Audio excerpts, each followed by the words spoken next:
할렐루야. 아멘. 여러분, 코로나19로 말미암아 아주 직격탄을 받은 항공업계가 보릿고개를 넘는 심정으로 고안한 관광 상품이 있습니다. 들어보셨습니까? 무착륙 국제 관광 비행이라는 것. 그러니까 어떤 여행에 갈급하고 목말라 하는 사람들을 타겟으로 해서 비행기를 타고 이륙하기는 합니다. 하늘을 이렇게 빙빙 납니다. 돌다가 다시 출발했던 공항으로 돌아오는 그 무착륙 여행 상품이 나온 거죠. 처음에는 이런 게 뭐 되겠나, 뭘 이런 거 있나 라는 생각이 드는데, 이게 흥행 가도를 달리고 있습니다. 국내 최초로 무착륙 비행 서비스를 한 이 항공사가 저가 항공사 에어부산인데, 지난해 12월 달부터 이 상품을 출시해 가지고 지금까지 평균 탑승률이 90%를 넘는다. 여러분, 탑승률이 90% 넘으면 장사되는 거 아니겠습니까? 근데 처음부터 그렇게 장사가 잘 됐냐? 그건 아니래요. 작년 12월 달에 처음으로 출시되었을 때 그때는 탑승률이 30% 남짓밖에 아니었다고 했습니다. 그런데 거기다가 국제 여행자에게 해당되어지는 이 면세 혜택을 누릴 수 있도록 그렇게 해주고, 그리고 여행사들, 항공사들의 할인 경제, 거기다가 면세점의 홍보, 이런 것들이 더해지면서 상황이 뒤집어지게 되어졌죠. 탑승률이 90% 이상 그렇게 되게 되어졌습니다. 그런데 희한한 것은 여행을 다녀온 사람들의 후기가 어떠하냐, 이게 중요하겠죠. 여행 후기가 오래간만에 여행을 다녀온 곳 기분 내고 참 좋았다, 뭐 이런 것도 있습니다. 또 오래간만에 면세점에서 할인 혜택을 가지고 면세품을 사는 것, 그것도 좋았다, 그런 게 있습니다. 또 파격적인 혜택을 누리는 것도 좋은데, 최고로 많은 여행 후기가 뭐였냐면, 아이러니하게도 여행을 마치고 돌아왔을 때 역시 집이 최고다, 그게 최고 많았던 그 후기였대요. 그러니까 코로나로 거의 갇혀 지났다시피 하니까 집이 지긋지긋하다고 그렇게 생각되어져서 그렇게 떠났는데, 돌아와 보니까 역시 내 집이 최고다라는 그런 깨달음이 있었다라는 거예요. 여러분, 우리가 여행이 즐거운 것은 단지 여행지가 좋아서만이 아닙니다. 우리에게 돌아갈 집이 있다라는 게 의미 있는 거죠. 만약에 여행을 마치고 돌아왔는데 돌아갈 집이 없다, 그러면 그건 여행이 아니죠. 방황이죠, 그죠? 혹시 집을 비운 사이에 어디 다녀왔는데 말이에요, 그 사이에 집이 홀라당 불탔다, 그러면 모든 스케줄 다 캔슬하고 돌아와야 되는 거예요, 그죠? 그러므로 돌아갈 집이 있기에 여행은 즐거운 것입니다. 자, 야곱 이제 돌아갈 때가 됐습니다. 고향집, 아버지 집으로 돌아갈 때가 되었습니다. 처음에 하나님이 야곱을 선택하실 때는 어떤 무조건적인 은혜로 야곱을 선택하셨습니다. 그리고 쓰실 때는 다듬어서 사용하셨다, 그렇게 말씀드렸는데, 여러분 지난주에 기억나십니까? 하나님이 야곱을 고치고 다듬는데 두 가지를 사용하셨다 말씀드렸어요. 첫 번째는 사람을 통해 가지고, 두 번째는 사건을 통해서. 첫 번째 사람 거울, 정말로 뭐랄까, 막말로 지하고 똑같은 사람, 지 같은 사람, 라반을 만나도록, 그래서 뼛속 깊이 깨닫도록 하기 위해서. 사건은 뭡니까? 마치 데자부가 느껴지는 것처럼 똑같은 사건을 경험하도록 해서 아주 징글징글 맞도록 해서 다시는 그런 삶을 생각조차 못하도록 하나님이 만드시면서 다듬어 가신다, 그렇게 말씀드렸습니다. 마치 바둑판에 대국을 뜨는데 말이에요, 대국이 다 맞춰졌습니다. 그런데 복기를 뜨듯이 다시 내 인생을 복귀하듯이 그렇게 해서 고쳐가시고 다듬어 가신다, 그렇게 말씀했어요. 이렇게 다듬고 연단하고 고쳐가는 이 나그네의 인생을 다 어느 정도 시간을 보냈다면 이제는 집으로 돌아가야 돼요. 원래의 자리, 사명의 자리로 이제는 돌아가야 되는 거예요. 오늘 본문에도 보니까 야곱도 그런 마음의 소원이 있었습니다. 그 소원을 피력해요. 여러분 한번 읽어볼까요? 여러분 읽습니다. 시작. 야곱이 라반에게 이르되 나를 보내어 내 고향 나의 땅으로 가게 하시되. 라반에게, 외삼촌에게 나 돌아가고 싶다고 의견을 피력하는 거예요. 그래서 돌아가도록 허락해달라, 그렇게 말하고 있는 것입니다. 또 하나님도 돌아가라고 이미 말씀하셨어요. 야곱의 꿈속에 나타나셔서 말씀하셨어요. 제가 한번 볼게요. 나는 베델의 하나님이라, 이 정체성을 밝히시죠. 하나님이 어떤 분이냐? 나는 베델에서 너를 만나주신 하나님, 인생의 밤에 찾아오신 그 하나님이다 라고 말합니다. 나는 베델의 하나님이라. 내가 거기서 기둥에 기름을 붓고 거기서 내게 선하였으니 지금 일어나 이곳을 떠나서 내 출생지로 돌아가라 라고 말하죠. 이 타이밍에 중요한 것은 뭐냐? 이 시점에서 하나님이 그냥 야곱을 돌려보내시면 곤란해요. 왜냐? 그냥 거지꼴로 돌아가는 거잖아요. 야곱이 거지꼴로 돌아가면 하나님이 아주 우스워지죠. 앞서 분명히 하나님 뭐라고 말씀하셨냐면 베델에서 잠자던 야곱을 깨워서 돌베개 하던 야곱을 깨워서까지 하나님이 약속하신 바가 분명히 있었잖아요.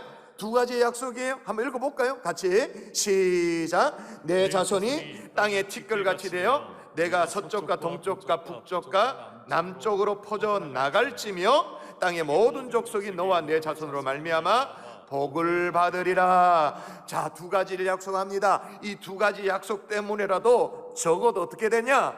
내 자손이 땅에 티끌같이 되어 동서남북으로 퍼질 것이다, 그렇게 말했어요. 그러면 첫 번째, 자손을 줘야 돼. 그렇죠? 두 번째는 뭐예요? 땅의 모든 족속이 너와 내 자손으로 말미암아 복을 받을 것이라 그랬으니까 나눠줄 축복을 하나님이 챙겨주셔야 돼요. 다시 말하면 야곱의 가문을 이렇게 세워주셔야 하나님이 우사당하지 않는 거지. 하나님이 우스워지지 않는 거예요. 그래서 오늘 저는 하나님이 어떻게 이 야곱을 이렇게 세워주셨는가, 지금은 거짓골을 하고 있습니다마는 하나님이 야곱을 이렇게 세워주십니다. 하나님이 다듬기만 하는 게 아니라 고치기만 하는 거 아니라 이렇게 세워주시기도 하는 거예요. 한 가문을 이렇게 세워주십니다. 그리고 나서 돌아가도록 하시는 거예요. 오늘 그 내용을 함께 살피면서 우리도 주여 필요하다면 우리를 다듬어 주시옵소서. 그러나 그 다음 뭐예요? 우리를 일으켜 세워 주옵소서. 우리의 기도의 소원이 될 수 있기를 주 예수 이름으로 축원합니다. 아멘. 자, 그런데 어떻게 하나님께서 일으켜 주시는가 따라 하십시다. 12지파를 12지파를 일으켜 주신다. 일으켜 주신다. 일단 내 자손이 땅에 티끌같이 되어 동서남북으로 퍼질 것이라 말했으니까, 그것도 베델에 약속하셨으니까 하나님 스스로도 나는 베델의 하나님이라고 그렇게 말씀하셨으니까 자손을 허락해 주셔야 돼. 그렇죠? 근데 이 대목에서 우리는 어느 정도 압니다. 야곱이 자손을 얻기 쉽도록 야곱이 의도하는 바는 아닙니다만은 두 번 장가를 갑니다. 그죠? 외삼촌 라반의 어떤 계략 때문에 아침에 눈을 떴더니 레아더라 그래가지고는 이제 레아 아내로 맞이하고 그 다음에 라헬도 아내를 맞이하게 됩니다. 아무리 두 명의 아내라 할지라도 네 자손이 땅에 티끌같이 되어 동서남북으로 퍼질 것이다 라는 이 약속이 이루어지려면 아직 차례 멀었습니다. 아마 한 100년은 안 걸리겠습니까? 그죠? 걸릴 거예요. 여기에 뭐가 작동되기 시작하냐면 굉장히 인간적입니다만은 뭐가 작동하냐? 이 라헬의 아주 병적인 질투심이 작동하기 시작하죠. 여러분 아시다시피 라헬은 남편 이제 야곱으로부터 사랑은 정말 애틋한 사랑은 받았습니다. 사랑을 한 몸에 받았습니다만은 태문이 열리지는 않았어요. 그래서 제가 한번 읽어볼게요. 라헬이 자기가 야곱에게서 아들을 낳지 못함을 보고 그의 언니를 시기하여 질투한 거죠. 야곱에게 이르되 내게 자식을 낳게 하라. 그렇지 않으면 내가 죽겠노라. 쉽게 말하면 이 라헬이 사살소동을 벌이는 거예요. 야, 죽겠다고 막. 그러니까 한바탕 이 집안에 막 가문에 난리가 난 거예요. 난리가. 야곱이 그렇게 자기가 아끼고 사랑한 라헬이었습니다마는, 그런 여인이었습니다마는 이렇게까지 나오니까 야곱도 질려버려. 사랑했지만 질리는 거예요. 그래서 야곱이 뭐라고 말하는지 자, 여러분 한번 읽어볼까요? 야곱이 같이 시작. 야곱이 라헬에게 성을 내어 이르되 그들을 임신하지 못하게 하시는 이는 하나님이시니 내가 하나님을 대신하겠느냐. 이게 무슨 말인 것처럼 느껴지십니까? 나보고 우야란 말이고 그건 내 책임이가 이런 얘기예요. 야곱도 이제 성질이 났어. 하도 등살에 못 이겨 성질이 난 거예요. 하여튼 간에요, 라헬이 좀 이뻤잖아요. 그죠? 이쁜 것들은 한 성깔 합니다. 요거 하여튼 성질이 더러워. 하여튼 한 성깔 해. 그 야곱이 학을 띄고는 나보고 어쩌란 말이냐, 어쩔 수가 없지 않느냐라고 말을 하니까 그 라헬이 남편이 어쩔 수 없지 않느냐 그러니까 남편으로서 어쩔 수 있는 방법을 제시합니다. 어떻게 해요? 자기 여종을 남편에게 밀어 넣어요. 그 여종에게 씨를 떨어뜨리란 말이에요. 참 남사스럽죠, 그죠? 솔직히 야곱이 무슨 씨돼지도 아니고, 여러분 씨돼지 아시죠? 왜 시골에 양돈 없게 이제 씨를 받으려고 따로 사육하는 종자돼지 이런 거 있잖아요. 야곱도 내가 뭐 하는 짓인가 이런 생각이 들었을 거예요. 그런데 이 라헬의 등살에는 야곱도 못 전도. 들어가야 돼. 예, 알겠습니다. 최선을 다하고도 나오겠습니다. 시키는 대로 해야 돼. 그렇죠? 어느 정도로 못 이기냐 하면 어느 날 레아, 그러니까 라헬이 언니죠. 이 레아가 이제 아들을 얻게 되어졌는데 그 맏아들 르벤이 있었습니다. 르벤이 한 5살, 6살쯤 되나 소년 시절의 말이에요. 들에서 놀다가 열매를 하나 따와가지고 엄마에게 레아에게 선물을 하는데 그게 공교롭게도 합한채였어요. 합한채라는 거는 그 당시에 사람들에게 어떻게 인식이 됐냐면 여인에게는 어떤 임신의 묘약, 그리고 남성에게는 성욕을 일으킨다 그래가지고 아주 임신의 묘약으로 그렇게 널리 알려졌습니다. 그걸 엄마에게 선물로, 아들이 뭘 알고 선물했겠어요. 그냥 준 거죠. 열매가 이뻐 보이니까, 꽃이 이뻐 보이니까 따다 줬겠죠. 근데 이걸 누가 받느냐? 라헬이 받버렸어. 난리가 난 거예요. 언니 레아가 합한채를 들고 있다는 걸 보고는 또 난리 쳐가지고 귀엽고 그 합한채를 또 빼앗네. 레아가 너무 처량해가지고 너무 서글퍼가지고 그렇게 레아가 그에게 이르되 내가 내 남편을 빼앗은 것이 적은 일이냐, 그런데 내가 내 아들의 합한채도 빼앗고자 하느냐라고 그렇게 말했더니 동생 라헬이 뭐라고 말하냐 한번 읽어볼까요? 여러분 똘똘합시다. 같이 시작. 라헬이 이르되 그러면 언니의 아들의 합한채 대신에 오늘 밤에 내 남편이 언니와 동침하리라 하니라. 아멘. 기가 차죠. 마치 선심을 쓰듯 남편을 내주는 걸. 그러면서 하는 말이 오늘 밤에 내 남편이 언니와 동침하리라. 우리 남편도 아니고 야곱이라고 말하지 않고 내 남편이 언니와 잠자리를 하도록 무슨 적선하듯이 인심 쓰듯이 탁 내주는 거예요. 남편 내줄 테니까 언니 고마운 줄 알아라. 근데 합한채는 내 거야. 빼앗아 간 거야. 근데 더 기가 막힌 것은 라헬이 이렇게 잠자리를 정하면 야곱은 예, 알았습니다. 그대로 따라야 돼. 라헬이 배정해 주는 대로 그렇게 해야 돼요. 여러분, 이렇듯 경쟁적으로 무슨 수를 쓰더라도 여종을 동원하고 언니의 합한채를 빼앗든지 뭐든지 하든 간에 하여튼 그래가지고 라헬이 아들을 얻게 되어집니다. 근데 라헬이 뭐라고 말하는지를 한번 보세요. 제가 한번 읽어볼게요. 라헬이 이르되 내가 언니와 크게 경쟁하여 이겼다 하고 그의 이름을 납달리라 하였더니, 자 보세요. 태어나면서부터 형하고 발꿈치 잡고 경쟁을 좋아하던 이 야곱, 제대로 임자를 만난 거죠. 경쟁을 좋아하는 아내를 지하고 똑같은 아내를 만나가지고 더 지독하게 그냥 경쟁에 시달리도록 그렇게 한 거죠. 근데 정말 아이러니한 것은 말이에요, 라헬로 말미암아 촉발된 이 야곱의 집안의 이 출산 경쟁, 그걸로 말미암아 진짜 단기간에 12아들을 얻는 거예요. 이스라엘의 12지파의 근간이 마련되어지는, 나중에 이제 막내까지 해서 12명입니다만 지금은 11명입니다. 어쨌든 간에 이스라엘의 12지파가 완성이 되어지는 거. 그러니까 베델에서 축복하신 그대로 네 자손이 땅에 티끌같이 되어 동서남북으로 퍼질 것이다. 이 말씀의 성취가, 기초가 딱 완성이 되어지는 거예요. 희한하죠. 하나님은 이토록 지극히 인간적인 시기, 질투 이런 것을 활용해서라도 하나님의 계획을 이뤄가시는 거예요. 하나님의 역사하심은 멈춤이 없는 줄 믿습니다. 아멘. 인간의 머리로는 이게 도무지 이해되지 않다 할지라도 저는 이 대목에서 참 감사한 것은 뭐냐, 우리가 좀 실수를 해도, 우리가 좀 욕심을 부려도, 우리가 좀 부족해도 하나님이 이루어가시는 하나님의 역사는 따로 있더라, 그 말인 거예요. 그러나 우리는 지금 모를 수 있지. 하나님이 우리를 어떻게 빚어가시는지, 어떻게 만들어가는지 모를 수 있어요. 그러나 분명한 건 뭐냐, 하나님은 야곱으로 하여금 이스라엘 12지파 이스라엘을 일으키도록 하신다, 그 말인 거예요. 할렐루야. 아멘. 약속에 신실하신 주님이신 줄 믿습니다. 아멘. 어떤 분은 그럴 거예요. 아유 목사님, 그래도 나는 12지파 약속에 신실하신 하나님은 좋지만 아이고 그렇게 버거운 무서운 라헬 그런 아내, 그런 아내 나 버겁습니다 라는 분이 계실 거예요. 그렇다면 앞서서 바로 살았어야죠.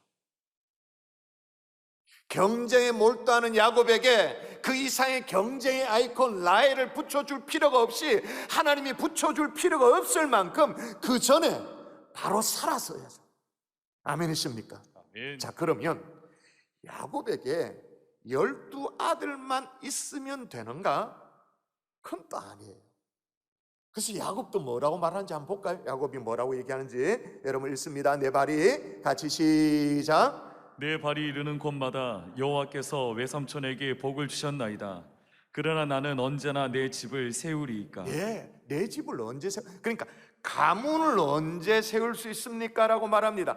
거짓골을 하고 있는 야곱에게 자식 새끼만 주렁주렁 아내하고 자식들 그렇게 매달고 있으면 뭐해요? 분명히 땅의 모든 족속이 나와 내 자손으로 말미암아 복을 받을 것이라고 했으니까 나눠줄 축복이 있어야 되는 거 아니에요? 하나님이 그걸 준비시켜줘야 되는 거 아니에요? 그래서 어떻게 하시느냐? 한 번 더 따라 하십시다. 가문을 일으켜 주신다. 일단 결과를 보십시다. 오늘 본문 제일 마지막 절이에요. 마지막 절에 어떻게 되어 있습니까? 이에 그 사람이 누구예요? 야곱이죠. 야곱이 매우 번창하여 양떼와 노비와 낙타와 나귀가 많았더라. 그러니까 일가를 이루도록 하나님이 해줬다고 말이에요. 가문을 일으켜 주셨다고 말이에요. 근데 이게 아주 뭐랄까 신비로운 방법으로 하나님이 축복을 하세요. 여러분, 일단 이 일가를 이루도록, 한 가문을 일으키도록 하나님이 누구를 통해서 축복하는 일을 시작하시냐면, 이게 진짜 아이러니해. 라반을 통해서, 그 지긋지긋한 라반을 통해서. 자, 야곱이 고향 땅으로 돌아가야겠습니다라고 외삼촌에게 얘기하니까 라반이 못 가게 해요. 왜? 라반도 알아. 지금 라반 자기가 이제 지금 복을 받는 게 하나님이 이 야곱을 축복해가지고, 그래서 자기가 복 받는 알아. 제가 한번 읽어볼게요. 라반이 그에게 이르되 여호와께서 너로 말미암아 내게 복 주신 줄을 내가 깨닫노니 내가 나를 사랑스럽게 여기거든 그대로 있으라. 그러니까 하나님이 야곱을 축복하는 것 때문에 내가 복을 받고 있다는 걸 알아서 라반이 야곱을 안 보내줘요.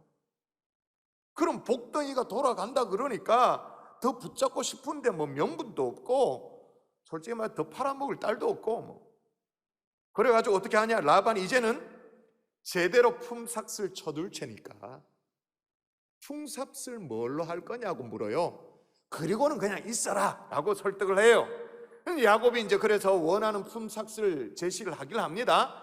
이 제시한 것을 여러분이 한번 읽어보도록 하십시다. 여러분의 목소리로 오늘 시작. 오늘 내가 외삼촌의 양떼에 두루 다니며 그 양 중에 아롱진 것과 점 있는 것과 검은 것을 가려내며 또 염소 중에 점 있는 것과 아롱진 것을 가려내리니 이 같은 것이 내 품삯이 되리니라. 아멘. 야곱이 라반이 어떤 사람인지를 겪어봤잖아요. 안 겪어봤습니까? 겪어봤지. 그래서 이제 품삯을 정하는데 이게 누가 봐도 아주 분명하게 그냥 겉으로 확 드러나도록, 확실하도록, 표가 나도록 아롱진 것, 점 있는 것 나의 품삯이 되도록 하자는 거예요. 일단 지금부터 그렇게 하자는 거예요. 지금부터 딱 구분을 해가지고 아롱지고 점 있고 얼룩한 것들은 내게 주시는, 지금까지 제대로 품삯을 못 받았으니까 일단 계산을 하고 정산을 하고 앞으로 태어나는 것들도 그렇게 딱 구분하면 이게 공평한 것 같다라고 제시를 해요. 근데 여러분, 여기 아롱진 것, 점 있는 것이 뭘 의미하는지 아십니까? 학교 다닐 때 공부를 좀 착실하게 하셨으면 아롱진 것, 점 있는 것, 이게 뭘 의미하는지 아세요? 열성 유전자에 속하는 것들입니다. 여러분 생물학에서 우성, 열성 이런 거 배우셨잖아요. 양은요 흰게 우성입니다. 염소는 검은색이 우성입니다. 근데 양이든 염소이든 간에 얼룩진 것, 뭐 점 있는 것, 하여튼 뭐 얼룩덜룩한 것, 이런 것들은 다 대부분이 뭐냐? 열성에 해당되어지는 거예요. 그러니까 라반이 야곱이 이렇게 제안을 해오니까 Why not? 그걸 거절할 이유가 뭐 있어요? 속으로는 생각했지. 이야, 야곱 바보 멍청 빙신처럼 그렇게 생각했겠지.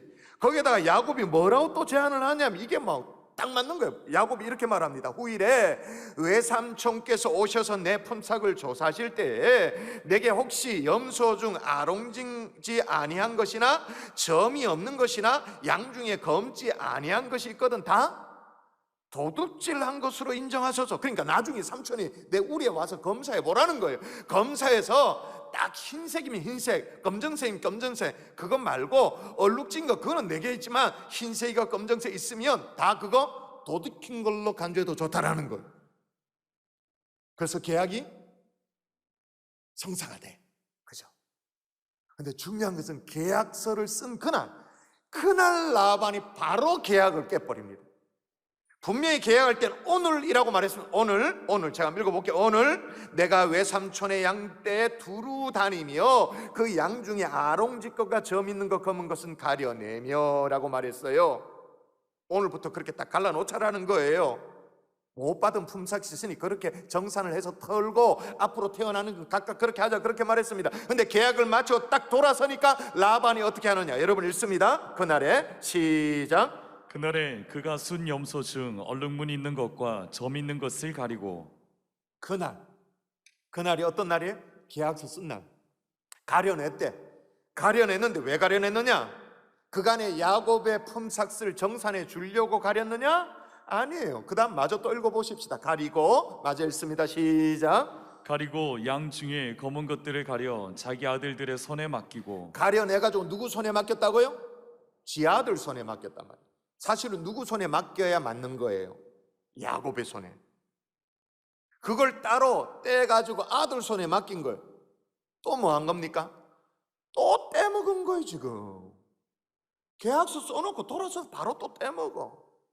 진짜 비열하죠. 그것만이 아니에요. 아주 교묘합니다. 또 그 다음 볼까요? 자기와 야곱의 사이를 사흘길이 뜨게 하였고 야곱은 라반의 남은 양떼를 치니라. 그러니까 자기와 야곱 사이를 사흘길, 그 당시 하루에 대략 뭐 한 열심히 가면 한 30km 간다 칩시다. 사흘길을 띄우도록 했다. 90km, 거의 100km를 떨어뜨려 놓은 거예요. 왜? 안 줄라고. 하얀 가고 얼룩진 가고 섞이면 곤란하니까 안 줄라고. 그리고는 야곱은 소복히 모아가지고 어떤 거? 남은 양떼 우성형질로 하얀 것들을 모아서 야곱 네가 쳐라고. 그 사이에서 어떤 양들이 주로 태어나니까? 하얀 것들 태어나니까. 그럼 그거 누구 거 되는 거예요? 라반 거. 이런 경우를 뭐라고 합니까? 아주 치사 빤스다고 얘기하는 거지. 치졸하다고 얘기하는 거죠. 여러분, 우리 주변에 요런 라반 같은 인간이 있습니까? 없습니까? 요런 인간이 있어요? 없어요? 정말 막 고개가 절레절레 흔들어지는 그런 인간이 있어요? 없어요? 있죠. 근데 이때 말이에요, 야곱은 라반을 바라보면서 뭘 생각했을까요? 그 옛날 자기가 주간 그릇으로 장자권을 팔아먹고 그렇게 된 자신의 비열함이 비춰졌을까? 그대로 비춰졌을까? 또 어머니의 등살에 못 이겨서 그렇게 하긴 했습니다만은 염소털 덕지덕지 붙여가지고는 아버지 속여 먹고 축복을 가로챘던 이 자기 자신의 그 치졸함이 그대로 그냥 그렇게 보여져서 뼈저리게 느껴졌을 거예요. 여러분, 내 인생을 들여다보도록 하는 이 라반, 인생의 거울과도 같은 라반, 하나님이 필요하면 만나게 하십니다. 아멘. 그러나 여러분, 인생의 라반을 만나기 전에, 그 전에 바르게 살 수 있기를 주 예수 이름으로 축원합니다.